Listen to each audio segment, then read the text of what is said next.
Hello, and in this tutorial I'm going to show you how you can distort, or rather manipulate, your text after you've created it to outlines. So say, for example, I wanted to create my text so it matched this layout a little bit more. Well, it's going to be kind of hard to do because when I click on the text, you'll see that I can only scale the words so much. And you see how if I start trying to scale it, I can line it up to the top, but I can't line it up here. And it brings my arch a little too extreme and no longer follows the original path. What it means is that you've got to be able to separate all of these letters so that you can manipulate them individually. Here's how you do that. First, I would recommend making a copy of this. Just by selecting Copy, and I'll create a new layer, and I'll go to Edit, Paste in Place. Then I'll turn that layer off. What this does is it creates an exact copy that if I mess up in my manipulations, I can always start over without having to start over from the very beginning.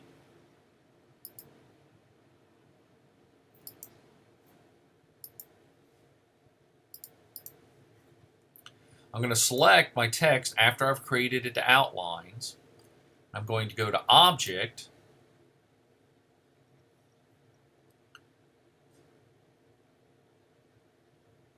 Paths, and I'm going to select the very last feature, which is Release Compound Path, because that's what it's on. It's on a compound path and it's grouping all the letters together.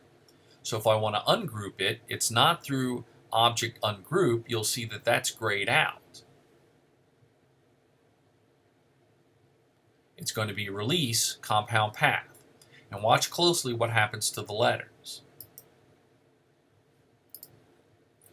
You'll see that the counters in some of the letters have disappeared. Don't panic, I'll show you how you can fix that as well. But what I want you to see is that now I can select each individual letter and manipulate them as I see fit. To get the counters back, what you're going to have to do is click and drag so that it selects both the shape of the letter and the counter that was lost. If you go back up to Object and scroll down to Pathfinder, you'll see a few selections that you can choose from.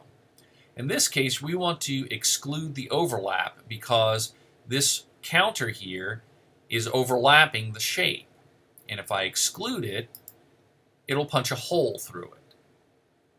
Let's do that again so you can see. Select both of the shapes, go to Object, Pathfinder, Exclude Overlap.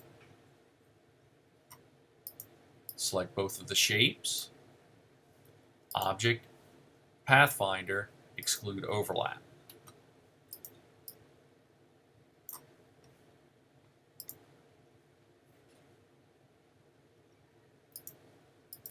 And there. And now I have all my letters as they should normally appear, and that they're ready for me to start distorting them from here. And I'll show you that in another tutorial. But this is how we use the Release Compound Path feature and how we use the Pathfinder feature.